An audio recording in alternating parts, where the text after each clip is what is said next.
and this is going to be the first of its kind technological venture, and it will also have the capacity to penetrate through fogs, through heavy clouds, to also dense ice layers, and which would provide us much more ease, not only in the disaster management sector, but also in a host of other sectors like aviation sector, shipping transport, etc., etc.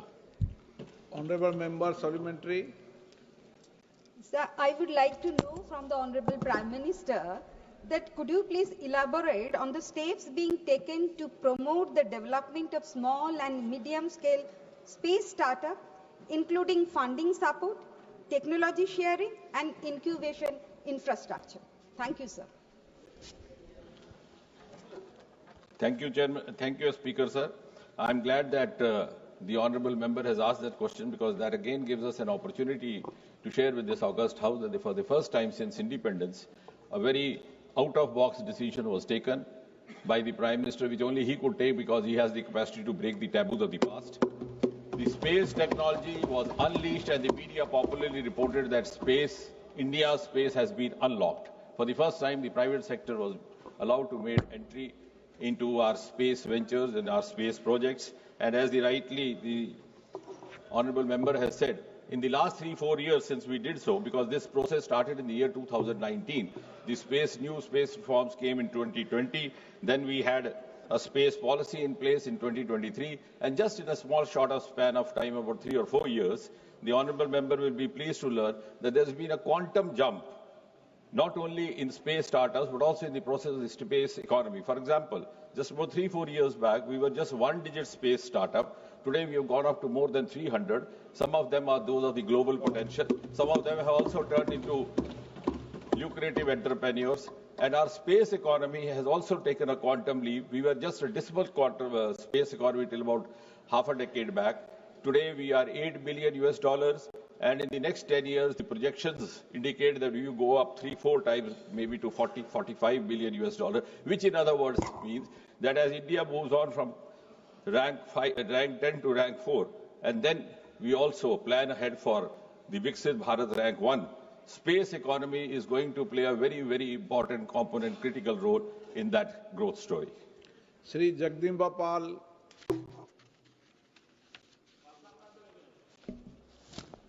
अध्यक्ष महोदय, मैं अत्यंत आभारी हूं क्योंकि पिछले दिनों हमारी साइंस टेक्नोलॉजी की कमेटी इसरो गई थी और हम लोगों ने देखा है कि जिस तरीके से अभी माननीय मंत्री जी ने विस्तार से कहा कि माननीय प्रधानमंत्री जी के नेतृत्व में, आप नहीं थे हमारे साथ, आप चर्चा मत करो, जिस तरीके से प्रधानमंत्री जी ने नेतृत्व में आज हम चंद्रयान 3 पे आए हैं, उसके लिए मैं अपनी सरकार को बहुत बधाई देना चाहता हूं। और इस बात की बधाई देना चाहता हूं कि जिस तरीके से इसको अनलॉक किया है और बहुत विस्तार से माननीय मंत्री जी ने कहा है कि न केवल स्पेस सेक्टर में हमारी स्पेस टेक्नोलॉजी से, बल्कि मनरेगा हो, एग्रीकल्चर हो, और माननीय मंत्री जी ने कहा कि फसल कार्यक्रम के तहत 11 फसलों के लिए उस फसल का एकड़वार और फसल की पैदावार और उसका पूर्व अनुमान लगाने के लिए जिस तरीके से, और चमन योजना के अंतर्गत बागवानी में किया है, तो इन सारी योजनाओं का लाभ निश्चित तौर से किसानों को मिलने वाला है।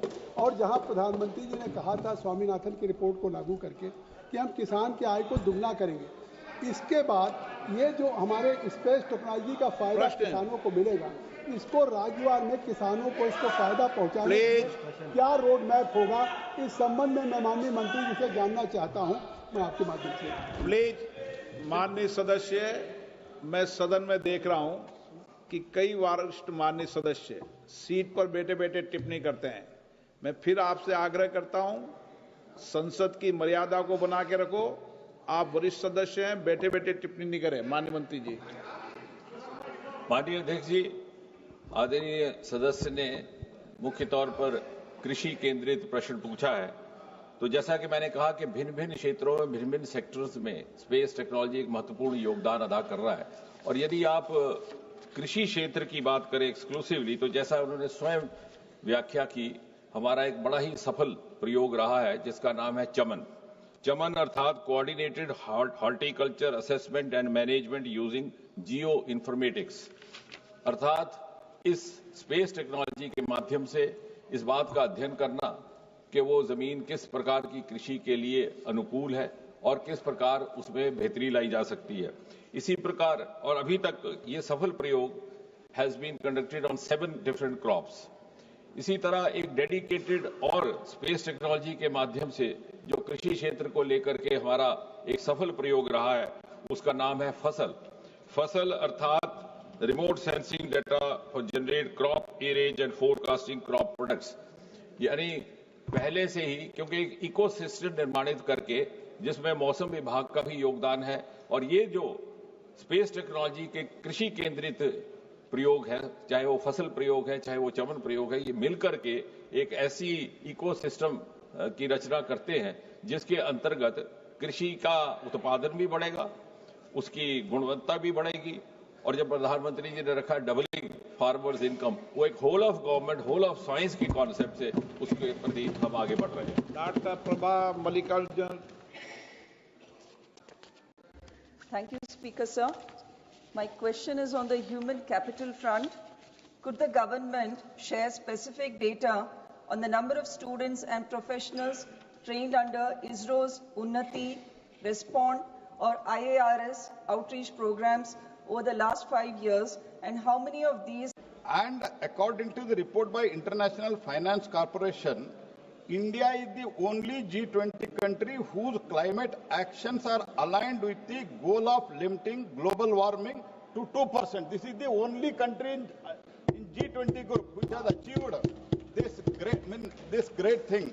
So I congratulate Honorable Prime Minister, and this has happened well in advance 5 years. पहले 5 बरस पहले हुआ है। सारे दुनिया चकित होकर ये देख रहे हैं, क्योंकि हमारा 2.42 था solar energy capacity, installed capacity 2014 में। आज के दिन में हमारा लगभग 130 गीगावाट है। ये भारत का जो स्केल एंड स्पीड है, ये भी अप्रिशिएट करना है। जहां तक सवाल है मध्य प्रदेश का, मध्य प्रदेश में बहुत अच्छा परफॉर्मेंस आज के दिन में हो रहा है। जैसे माननीय सदस्य ने कहा, गणेश सिंह जी ने, 11 गीगावाट से ज्यादा हो गया है, और 8 सोलर पार्क हमने अलॉट किया है। जो भी सोलर पार्क हम देते हैं स्टेट को देते हैं, स्टेट इंटर कहां करना है, कहां लैंड देते हैं, वहां हम करते हैं।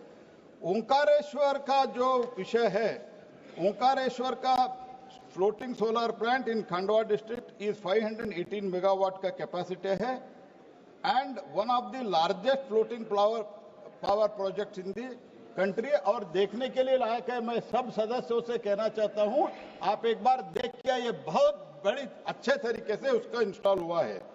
And water body acquired on the right to use basis, park instruction and the projects completed for 278 megawatt, tender and E reverse auction complete for 240 megawatt, but DISCOMs has denied the purchase of the power at the discovered price. That negotiation चल रहा है, but overall performance Omkareshwar project का, floating project का, one of unique kind Bharat में पहली बार माननीय प्रधानमंत्री जी के मार्गदर्शन में हुआ है। वो देखने के लिए भी लायक है, but overall performance of Madhya Pradesh as far as renewable energy is concern बहुत बढ़िया हुआ है। जिस तरह से ओंकारेश्वर में बहुत बड़ी वाटर बॉडी है, उसी तरह से हमारे लोकसभा क्षेत्र में बाण सागर परियोजना की बहुत बड़ी वाटर बॉडी है, उस पर भी ये प्रयोग किया जा सकता है। वैसे सरकार ने 1 करोड़ घरों में रूफटॉप सौर ऊर्जा की स्थापना का लक्ष्य रखा है। हमारे यहाँ से भी कई आवेदन पत्र आए हैं लोकसभा क्षेत्र से, जिसमें अभी तक 648 घरों में ही रूफटॉप हो पाया है, शेष बचे हुए हैं।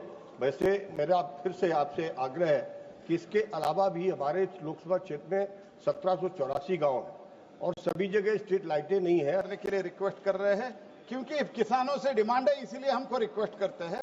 तो मुझे पूरा विश्वास है, और पीएम कुसुम 26 मार्च को इसका प्रेजेंट स्कीम का इसका अंत भी हो रहा है, तो इसलिए इसका जो भी फास्ट ट्रैक में किसी राज्य, जो राज्य इसमें फास्ट ट्रैक में करेगा उसको फायदा होगा। सेलंग Sangma. Mr. Speaker, sir, this is a beautiful project, no doubt, program. Our state, Meghalaya state, has been indebted with the burden of electricity bill.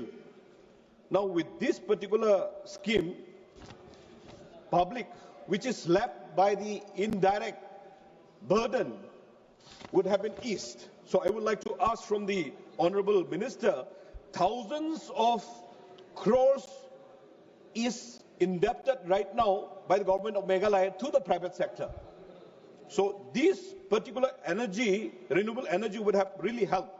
So is there any program to the government of Meghalaya so that the public from that Meghalaya state will be eased from the burden of bill?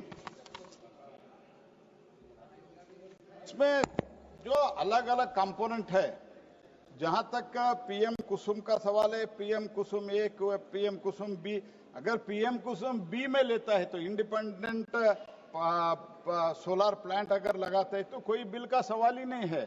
तो ऐसे scheme अलग अलग scheme है, और अगर मान्य सदस्य मुझे लिखते हैं तो किस स्कीम में कंपोनेंट ए है, कंपोनेंट बी है, कंपोनेंट सी है, इसमें कहां उनको प्रॉब्लम हो रहा है, किसको प्रॉब्लम हो रहा है, अगर वो लिखते हैं तो हम जरूर इसके जांच करके उनको रिप्लाई दे देंगे। Question number 146। अध्यक्ष महोदय, माननीय सदस्य। अध्यक्ष महोदय, आपल्या माध्यमातून मी माननीय रेल्वे मंत्री यांना विचारू इच्छितो की माझ्या छत्रपती संभाजीनगर जिल्ह्यातून जाणाऱ्या रेल्वे स्थानकावर एखादा मोठा अपघात किंवा आपत्कालीन परिस्थितीत उद्भवल्यास प्रवाशांची जलद आणि सुरक्षितपणे निकासी करण्यासाठी कोणती विशिष्ट कार्यप्रणाली निश्चित केली गेली आहे का? जिल्ह्यातील प्रमुख रेल्वे स्थानकावर महिला प्रवाशांच्या सुरक्षेसाठी विशेष महिला आरपीएफ कर्मचाऱ्यांची तैनाती आणि हेल्पलाईन प्रणाली कशी कार्यरत आहे? माननीय अध्यक्ष महोदय, मी हेही विचारू इच्छितो की रेल्वे स्थानकावर आणि धावत्या गाड्यांमध्ये प्रवाशांना तात्काळ वैद्यकीय मदत उपलब्ध करून देण्यासाठी प्राथमिक उपचार केंद्र किंवा प्रशिक्षित वैद्यकीय कर्मचारी उपलब्ध आहेत का? तसेच गंभीर वैद्यकीय स्थिती जवळच्या रुग्णालयाशी समन्वय साधण्यासाठी कोणती कार्यप्रणाली आहे? या सर्व सुरक्षा उपायासाठी सरकारने कोणते प्रभावी आणि विशेष निर्णय घेतले आहेत का? माननीय अध्यक्ष जी, माननीय सांसद महोदय ने प्रश्न कवच का रखा था, लेकिन इनके सप्लीमेंट्री में और कई विषय हैं। फिर भी मैं बहुत स्पष्ट तौर पे बताना चाहूँगा यहाँ पर। माननीय अध्यक्ष जी, प्रधानमंत्री श्री नरेंद्र मोदी जी की सरकार रेलवे में सेफ्टी पर फुल फोकस देके नंबर 1 प्रायोरिटी देके काम कर रही है, और इसके रिजल्ट भी सामने आ रहे हैं। 2014-15 में जहां 135 एक्सीडेंट्स थे, वो 2024-25 में कम होके 31 रह गए, यानी 77% रिडक्शन हुआ है। और यहाँ पर भी इसके बावजूद भी लगातार फोकस है कि रेलवे में कैसे सेफ्टी बढ़ाई जाए, किस तरह से नई नई टेक्नोलॉजी लाए, किस तरह से मेंटेनेंस प्रैक्टिसेस को बढ़ाया जाए, किस तरह से लोगों का उसमें इन्वॉल्वमेंट बढ़े, प्रैक्टिसेस बढ़े, इम्प्रूवमेंट आए। माननीय अध्यक्ष जी, मैं कवच के बारे में बताना चाहूँगा कि ये एक बहुत ही टेक्नोलॉजी इंटेंसिव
सदों, माननीय उप सभापति जी।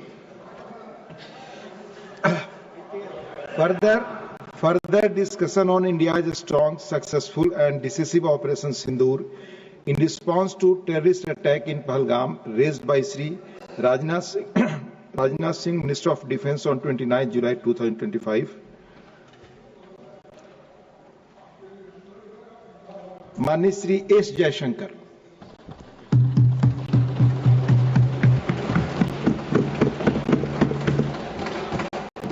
Honorable Chairman, sir, it's a privilege to participate in the discussion on Operation Sindoor. And like everybody else in this House, I laud the performance of our armed forces and the results that have done this country so proud. Sir, when the Pahalgam attack happened on April 22nd, it was a shocking attack for a variety of reasons.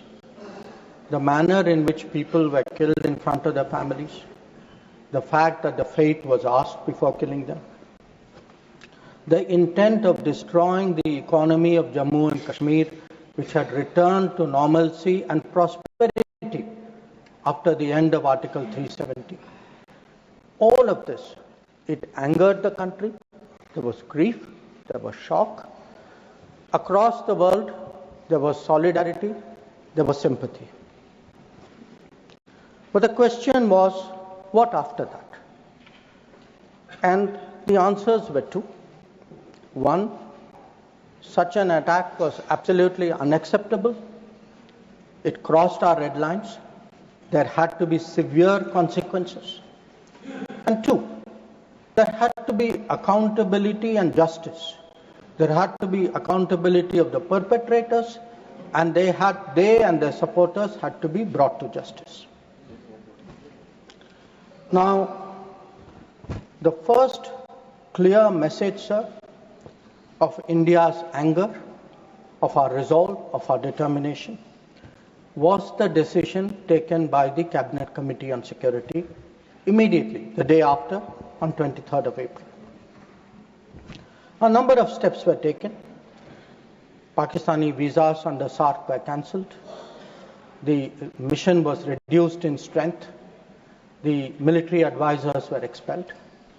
But the most important decision was to hold the Indus Waters Treaty. It's necessary that the House understand and appreciate it. Because, sir, the Indus Waters Treaty in many ways is a very unique agreement. I cannot think of any agreement in the world where a country has allowed its major rivers to flow to the next country without having rights on that river. So it was an extraordinary agreement. And it's important when we have put it in abeyance to recall the history of this agreement. Now I know, sir, yesterday I heard some people are uncomfortable with history. They prefer that historical things are forgotten.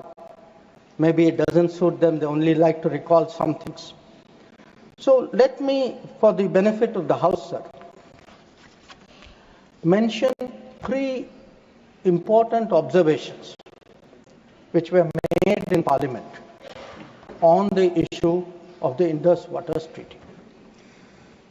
This was on November 30th, 1960.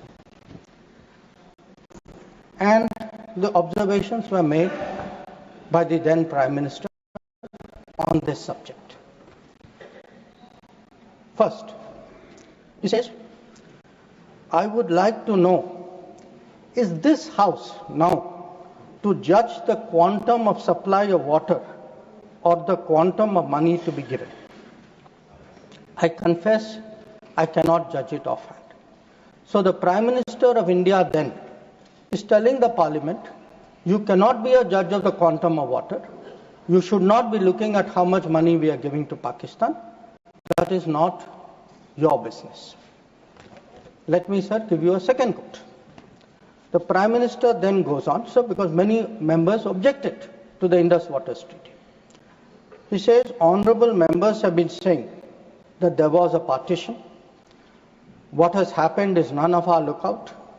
We should not give them anything. That is neither, now this is the Prime Minister's view, sir, then Prime Minister's view. That is neither a strictly legal, constitutional, or just approach to this problem. If we follow that approach, it would mean turning a great part of West Punjab into almost a wilderness. West Punjab is Pakistani Punjab. So the Prime Minister is saying, let us do this treaty because the Indian Parliament, the Indian government, the country should put the interests of Pakistani Punjab. So not a word about the interests of the Kisan of Kashmir, of the people of Punjab. Please take your seat. Nothing is going on record. Please. Nothing is going on record. Not सिर्फ माननीय विदेश मंत्री की बातें ही record कर not a word about Rajasthan, not a word about Himachal, but it is turning a great part of West Punjab. Take your seat. Sorry, sir, we can't get treated like this. Into almost a wilderness. Sir, please take your seat. He's not lying. Seat पर बैठ करके बोलना सही नहीं है, आप जानते हैं. Sir, then I'll give you the third quote. Please. He now says, because people are saying, you are paying money. We felt that in the circumstances, this is the right payment, and we purchased a settlement, if you like. We purchased peace, and it is good for both countries. 1960, sir, he says he purchased peace. We did not purchase peace, sir. It was a purchase of appeasement, because within 1 year, the same Prime Minister accepted that with Pakistan there was no peace. Now, sir, I hear some noises across the bench. I would be very happy to submit, sir, the Prime Minister's speech in the record of the Lok Sabha and to keep it on the table. Now, I mention this, sir, because that very treaty. Please. That very treaty. आपका opportunity है, आप बोलें अपनी बात को, please. That very treaty mentions in the preamble that the Indus Waters Treaty is done in a spirit of goodwill and friendship. Sir, since 1960, we have had neither goodwill nor friendship. We've had terrorism, we've had attacks on our population, we've had wars. Such a treaty had to be dealt with, and this government dealt with it. सभापति महोदय, मैं एक बार और दोहराना चाहता हूं कि उनको फिक्र थी पाकिस्तानी पंजाब, उनको फिक्र जम्मू एंड कश्मीर के किसानों पर नहीं थी, उनको सर फिक्र राजस्थान के किसानों की नहीं थी, उनको फिक्र हिमाचल पर नहीं थी. रुचि जी, right to speak. No, please. और you'll get your opportunity to speak, please. उनका कहना था कि संसद का ना हक है कि कितना पानी जाए ना कितना पैसा जाए. और सर जो वो कहते हैं कि हमने ये शांति की कीमत थी, नहीं सर, ये तुष्टीकरण की कीमत थी. अब sir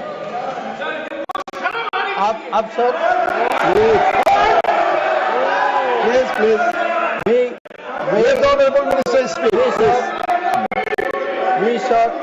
We grew up with the belief that nothing can be done. Please. Sir, we were told. Please. We were told for 60 years. आपको मौका मिलेगा, आप बोले, please. Sir, we were told for 60 years that nothing can be done. Pandit Nehru's mistakes cannot be corrected. The Narendra Modi government shows it can be corrected. Like Article 370 was corrected. The Indus Waters Treaty is being corrected. It will be held in abeyance until Pakistan irrevocably gives up its support of terrorism. Third, we had warned. Please. We had warned that blood and water cannot flow together. Today, we are demonstrating that what we say we will do, blood and water will not flow together.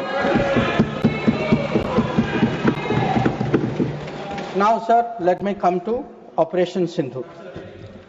The goals of Operation Sindoor were spelled out very clearly within half an hour of the operation commencing, and it was stated very directly that the objective of Operation Sindoor was hitting terrorist infrastructure in Pakistan and Pakistan-occupied Jammu and Kashmir, from where terrorist attacks against India have been planned and directed. It was also said that our actions are focused, measured, and non-escalatory in nature, and we are living up to a commitment. I will come to that commitment, sir, in the UN Security Council, that those responsible for the attack will be held accountable.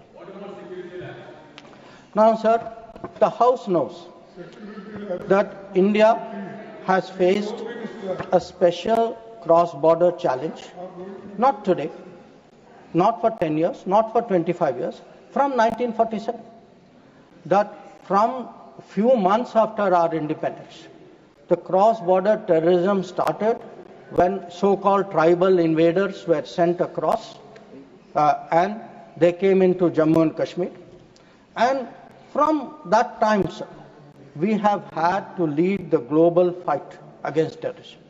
There is no country in the world, especially I would say after 1980s, there is no country in the world which has had to suffer the kind of terrorism, which has taken the kind of casualties we have, which has seen, so many states, so many facilities, so many people attacked in this inhumane manner. But sir, if we have to shape global thinking, if we have to convince others, we must be clear ourselves. And again, I refer to history. Because why do I refer to history? Because what was decided in the past is not a debating point.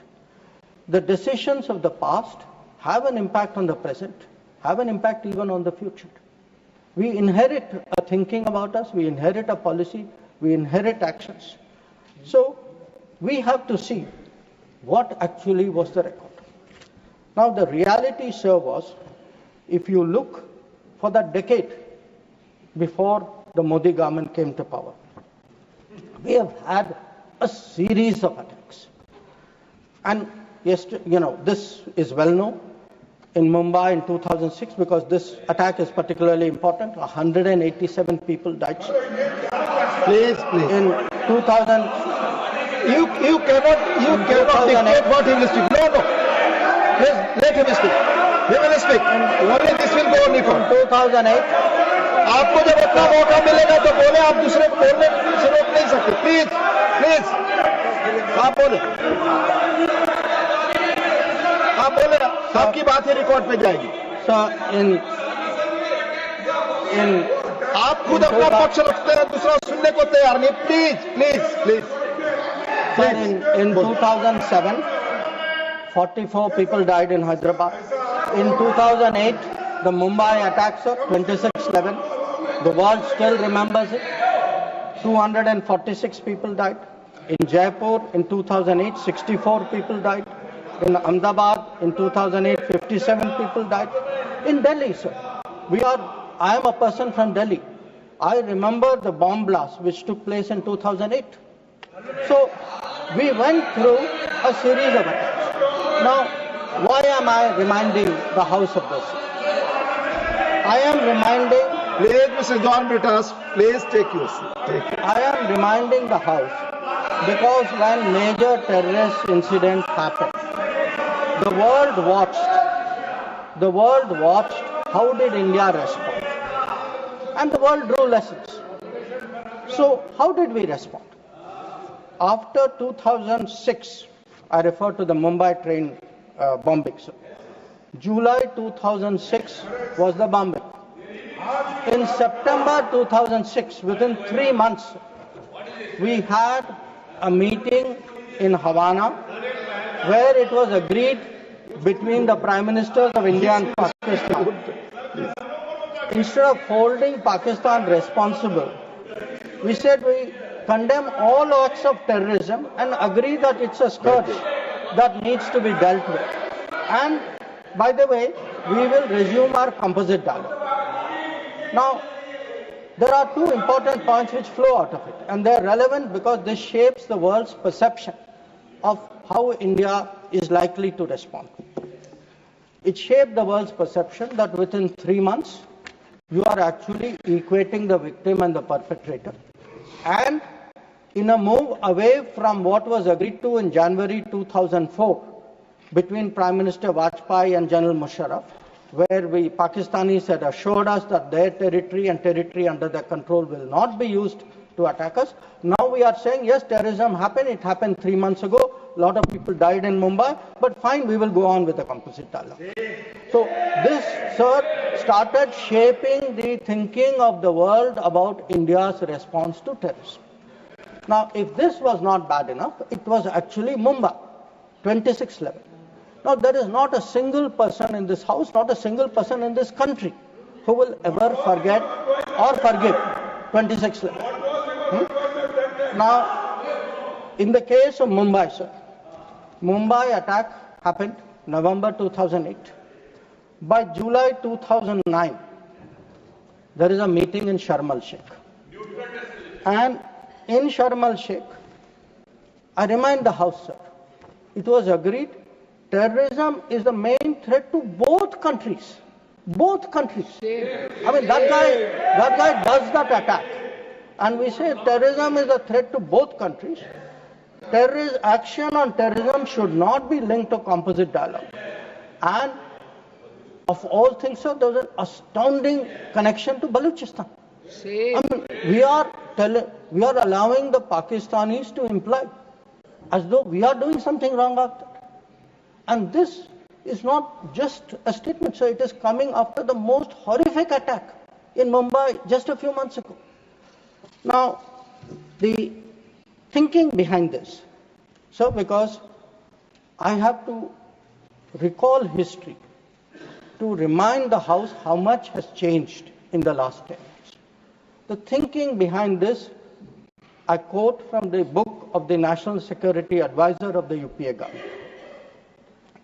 He says the simple answer to why India did not immediately attack Pakistan is that after examining the options at the highest levels of the government, the decision makers concluded that more was to be gained from not attacking Pakistan than from attacking. So, sir, this is the thinking. So, I sir, want to today when we are hearing talk hyphenation. Sir, these are people who are self-hyphenating themselves. They are telling Pakistan, you and I are the same level. We are both victims. So they did not need anybody in America or anywhere else to hyphenate them. They were doing it themselves.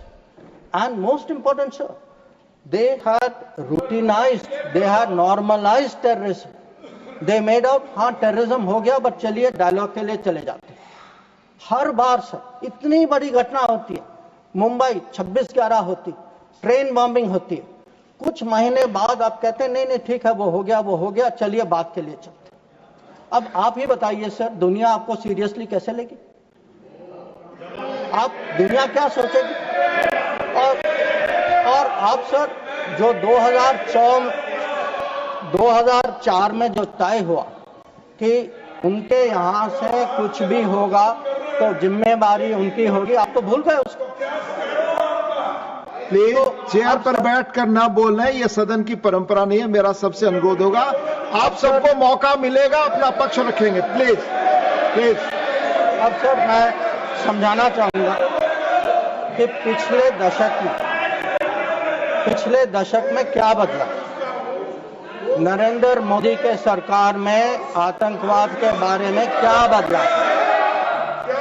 एक sir के आतंकवाद, terrorism, अब हम लोग sir इसमें माननीय गृह मंत्री के बयान के अलावा कोई और चीज रिकॉर्ड पे नहीं जा रही है, प्लीज। सर माननीय विदेश मंत्री, सॉरी, करेक्टेड, स्टैंड करेक्टेड, विदेश मंत्री, please. let me tell you, sir, what has changed in the last decade. And I will keep it very sharp and short. Number one, we have been able to put terrorism on the global agenda. We have every forum, BRICS ho, Quad ho, SCO ho, bilateral ho. Today, if terrorism is on the global agenda, it is due to the efforts of the Modi government. Number two, sir, we were able to get Masood Azhar and Abdul Rahman Makki, two notorious terrorists, sanctions placed under the sanctions of the UN Security Council 1267. Three, sir, we were some years ago members of the Security Council. We were able to hold a Security Council meeting at the venue of terrorism attack, that is the Taj in Mumbai. That event had a huge impact about global consciousness on terrorism. Fourth, we were able, through bilateral agreements and understandings, get back terrorists from key countries who have been sent back to India under extradition agreements. And I remind you here, sir, that Tahavur Rana, who was wanted for 2611, finally has been brought back by the Modi government to India, who is today facing trial in this country.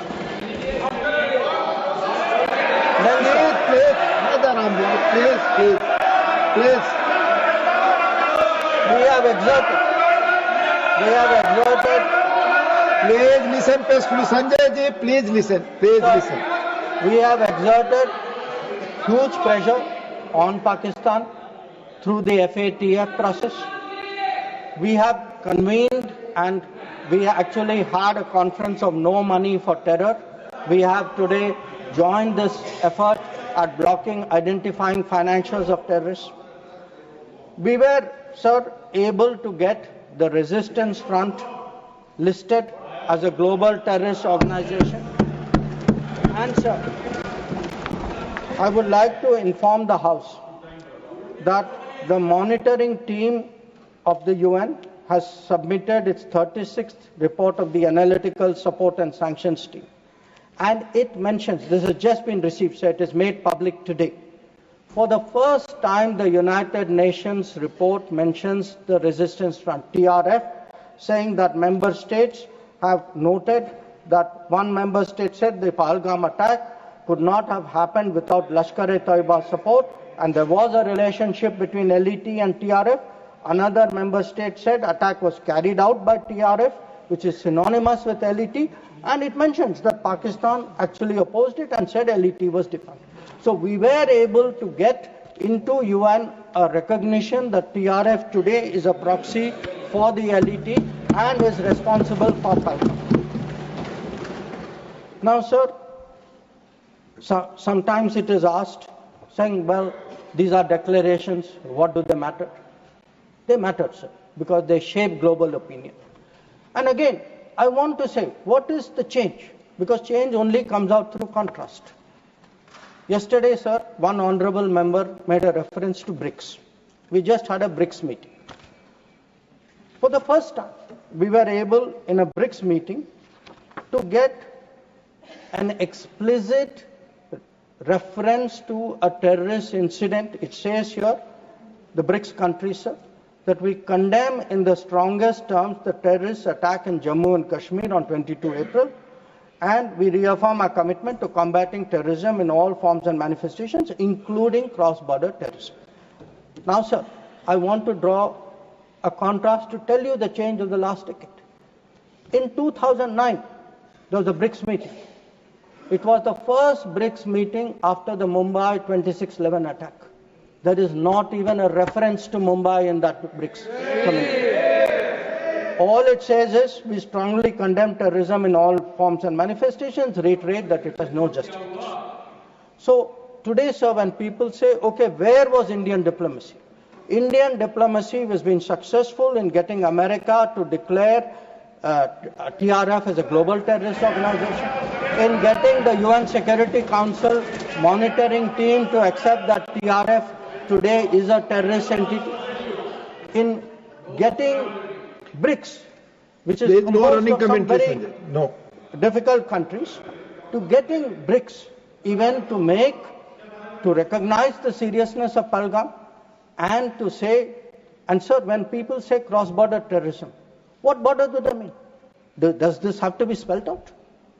So the point is that in the last decade, there has been a huge change in India's approach to terrorism, and this change on the ground was demonstrated in Uri, after Uri, in our surgical strike. It was demonstrated in 2019 in the airstrike, and it is today, sir, demonstrated through Operation Sindoor.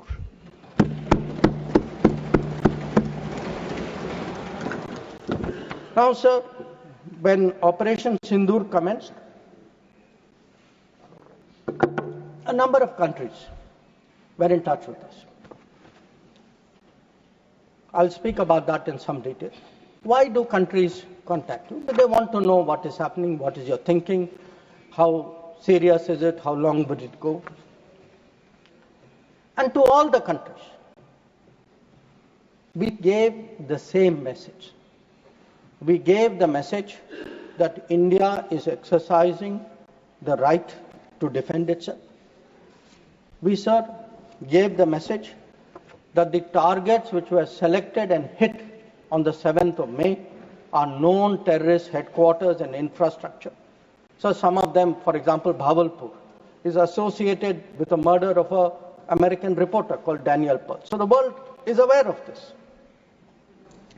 We gave a message, sir, that we were not open to any mediation, that anything now between us and Pakistan would only be bilateral. We gave a message that we will not accept nuclear blackmail, that whatever talk there may be about nuclear danger, that will not deter us from going ahead with Operation Sindoor. We gave a message that we are now responding to Pakistani attacks and we will keep responding, and if that fighting is to stop, Pakistan must make a request, and that request can only come through the channel of the DGMO. Now, as I said, sir, a number of countries spoke to us. There was, I think, particular interest in the House about the conversations with the United States. So let me share a few words there, sir. So first of all, it is somehow being implied that talking to the United States or being in touch with the United States is itself a problem. Now the fact is, over a period of time, if you look at our history, look at world history, countries contact each other at such times. And look at ourselves. I will not talk about what happened in 1962. What were the letters written after 1962? Because even today it hurts me to read what Pandit Nehru wrote to John Kennedy after 1962. But let me refer to 1971. That when the fighting started, Prime Minister Indira Gandhi writes to President Nixon that in this hour of danger, the government and the people of India seek your understanding and urge you to persuade Pakistan to desist forthwith from the policy of wanton. Please, nothing will go on record. Sanjay ji, baith jaiye, please. Will you speak? From the policy of wanton aggression and military adventurism that they have unfortunately embarked upon. May I request Your Excellency to exercise our undoubted influence with the government of Pakistan to stop their aggressive activities against India. Please let him speak. आप उनकी बात सुने आपको मौका मिलेगा जवाब देने. Please हर बार खड़ा होकर डिस्टर्ब. संजय जी, ये गलत परंपरा है. आप अपनी बात करते हैं, दूसरे की बात सुनने को तैयार नहीं है. प्लीज ये जिम्मेदार आचरण नहीं है. ये संसदीय मर्यादा नहीं है. आप अपनी बात कहेंगे, दूसरे की बात सुनने को तैयार नहीं है. बिल्कुल नहीं. आपकी इच्छा अनुसार कोई बात कहेगा. प्लीज शक्ति सिंह जी बैठे. आपने अपनी बात कही, दूसरे पक्ष को सुनिए. Please. Nothing will go on record. Please. Now, let me come to what were the contacts between India and the United States. So, on the 9th of May, Vice President Vance called up the Prime Minister to warn him that there was, in the American assessment, a massive Pakistani attack which would come in the next few hours. Prime Minister listened and made it very clear that if anything like that happens, it would get a fitting and appropriate response from our side. Now, a few hours later, that happened. And then, sir, that fitting and appropriate response also happened. And that fitting and appropriate response disabled the entire Pakistani air defense system and rendered all their main airfields inoperable. Now, at this stage, we started getting calls saying we think that the Pakistanis are ready to stop fighting. So, please, Secretary Rubio called. No, Mr. Surjewala, not allowed, please. So, please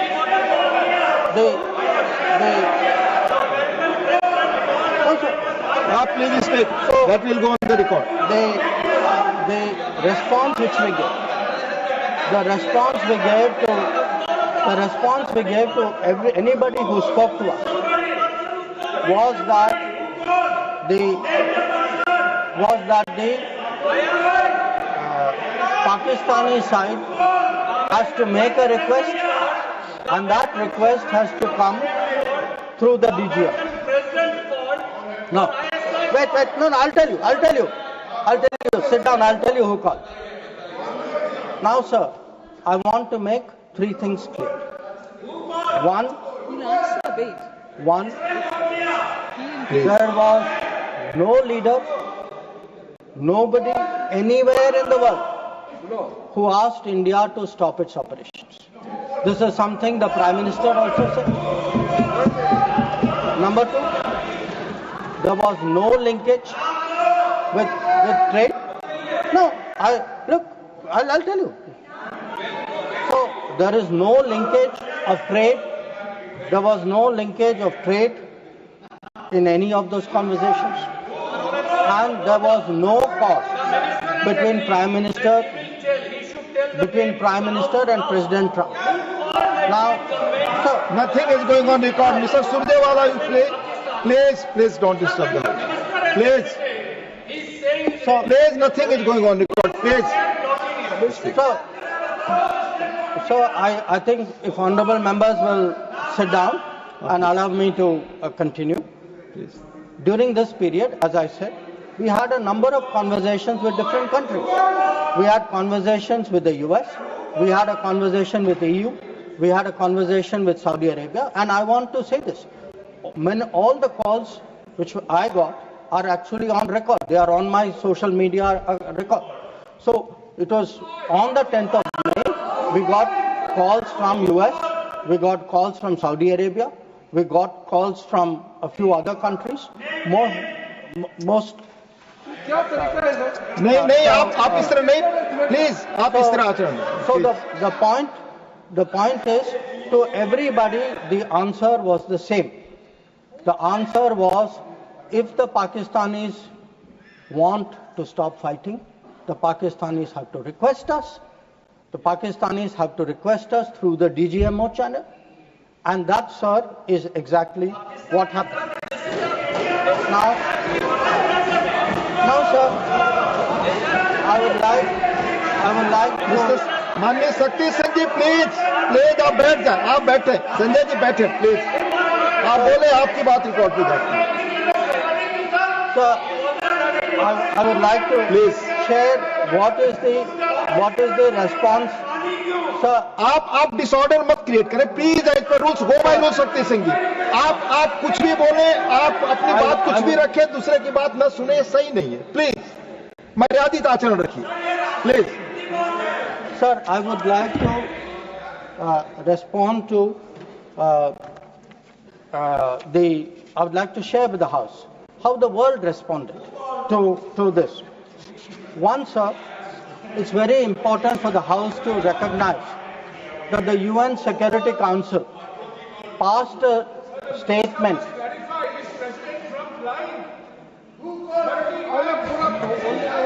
Please. Mr. Jairam Ramesh, please take your seat. Jairam Ramesh, sorry sir, I should address the remarks to you. Please. Sir मैं उनको कहना चाहता हूं वो कान खोल के सुन लें कि 22 अप्रैल से 16 जून तक एक भी फोन कॉल प्रेसिडेंट ट्रंप और प्राइम मिनिस्टर मोदी के बीच में नहीं। प्लीज, ये सही परंपरा नहीं, आप अपनी बात कहें और दूसरे पक्ष की बात न सुने। ये लोकतांत्रिक मर्यादा के अनुरूप नहीं है। आप सब लोग धैर्य से सुने। प्लीज आप बोले। सर अगर now if we come to how the world responded, I think please नहीं रिकॉर्ड पे नहीं जा रहा है। आप दूसरे की बात सुनने को तैयार नहीं है, आप दूसरा पक्ष सुनते नहीं है। प्लीज आप अपना पक्ष कहते हैं, दूसरे का भी सुनिए। Please in terms of the UN, in terms of the global response, I think most noteworthy was the UN Security Council statement. That statement was very noteworthy because Pakistan was a member of the council. We are not members of the council. Despite not being members of the council, we were able to get the UN Security Council to issue a statement. बार मैं आपसे अनुरोध कर रहा हूं, कृपया seat पर बैठकर इस तरह से न चिल्लाएं, न कमेंट्री करें। मैं अनुरोध कर रहा हूं, do not force me, please. Please असंसदीय शब्दों का इस्तेमाल न करें। प्लीज बैठ जाइए, आप बोले please. So the UN Security Council on the 25th of April, और ये सर आप सोचिए कि हम सदस्य नहीं थे, पाकिस्तान सदस्य था, उसके बावजूद our diplomacy was able to get the UN Security Council to issue a statement underlying the need to hold the perpetrators, organizers, financiers and sponsors of Pahalgam act of terrorism accountable and bring them to justice. Now not only that, sir, in this period, if you look, because lot of comments were made yesterday, how good was Indian diplomacy? आपके कितने लोगों को समझा पाए, कितने लोगों को इनकी अंडरस्टैंडिंग सपोर्ट क्या थी?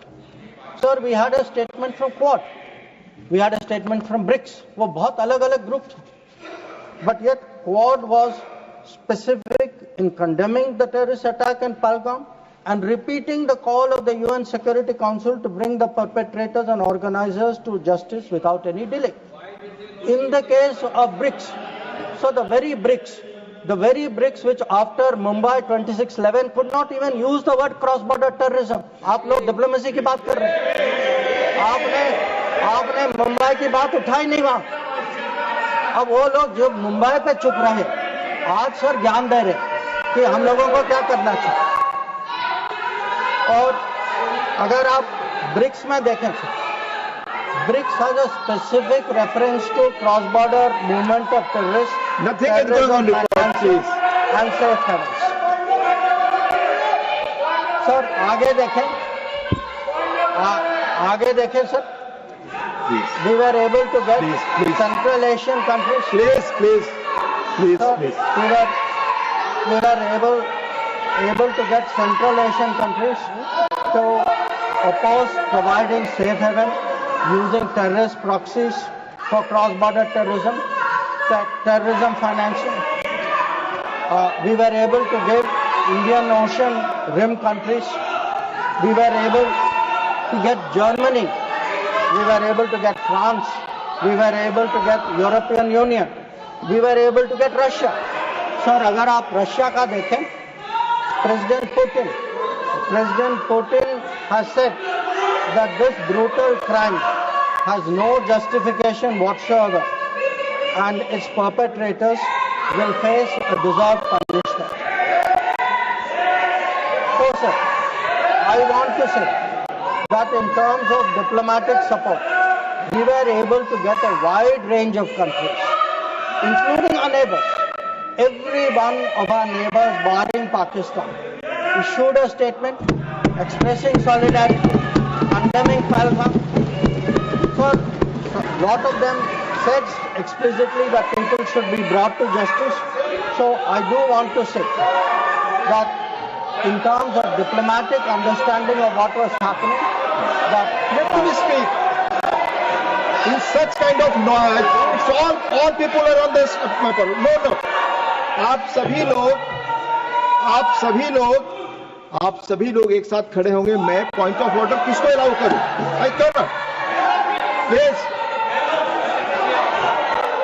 you all sit. Please. Yes, Sushmita ji, tell me. Honorable Minister, just a minute. You tell me point of Sir, order. Rule 240, irrelevance or repetition. The chairman, after having called attention of the council to the sir, he is repeating everything that is... Honorable Minister, it's irrelevant. Please. Please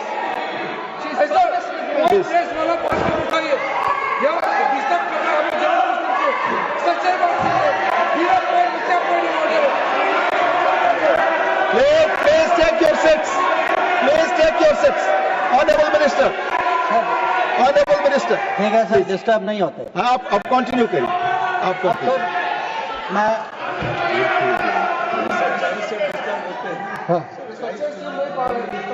sir disturb वो लोग होते हैं sir. वो disturb वो लोग होते हैं जब सर हम हिस्ट्री की बात करते हैं, सच्चाई की बात करते हैं, रिकॉर्ड की बात करते हैं, जब तुलना होती है तो बहुत डिस्टर्ब होते हैं. तो सबको समझना चाहिए. Sir, lot of questions. Sir, questions have been raised about how Operation Sindoor progressed. I don't want to say very much, sir. I just make 4 points. One, anybody who wants to see, who wants to judge what was the success of Operation Sindoor, please go to YouTube and look at the funerals which were taking place in Pakistan. When you see whose funeral, who's attending, you get the answer. Number 2, if you are still not satisfied, please go to YouTube again and please look at the pictures of Pakistani airfields. Please look at the Pakistani airfields. Please see the destruction of Pakistani airfields and you will see how successful Operation Sindoor was. Now, sir, there were 2 great centers of terrorism. 2 great centers of terrorism. दुनिया जानती है sir, हम सब लोग जानते हैं. पिछले 25 साल से सब जानते हैं सर, भावलपुर और मुरीद के. They have been the biggest centers of terrorism directed against India. Today, sir, Bahawalpur and Murid ke are reduced to dust. Point of order, disorder create करने के लिए I am not interested. Please, Honorable Minister, Mirza Randeep Singh Surjewala जी, आप अपनी जगह बैठ जाएं. आपको बोलने का जब मौका आएगा अपनी बात कहेंगे. No, please. So, sir, I want to say this. Nothing is going on record your For decades, Bahawalpur and Murid were considered the biggest centers of terrorism, not just in Pakistan, for global terrorism. So let me tell you, when we hit Bahawalpur and Murid, the whole world thanked us for what we did. We did a global service. When we reduced it to dust, when those funerals were taking place, when people came to cry over those dead terrorists lying around, that was the success of Operation Sindoor. Now, sir, sometimes people are determinedly skeptical because if government does something, wo us side baithe, they cannot bring themselves to believe it. So I want, sir, to quote from people who are involved on the other side. So Prime Minister Shehbaz Sharif says, our armed forces were prepared to act at 4:30 in the morning after Fajr prayers to teach a lesson. But before that hour even arrived, India once again launched a missile attack using BrahMos, targeting various provinces of Pakistan, including the airport in Rawalpindi and other places. This is the Prime Minister of Pakistan admitting. People are skeptical कि भाई success हुआ नहीं हुआ. Now, he says again, sir, General Munir called me on secure line and said India's ballistic missiles have hit the Noor Khan air base. So when people ask, sir, what brought end to fighting? What brought cessation of fighting? Sir, the Indian armed forces did not require anybody else. The Indian armed forces achieved that. Anybody, I want to say this, sir. Anybody who says that some other party brought this about is disrespecting the Indian armed forces.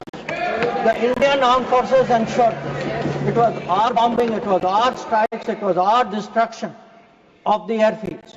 That is what happened on 10th May. That is why the phone call came. That is why they said, okay, we are now willing to accept this.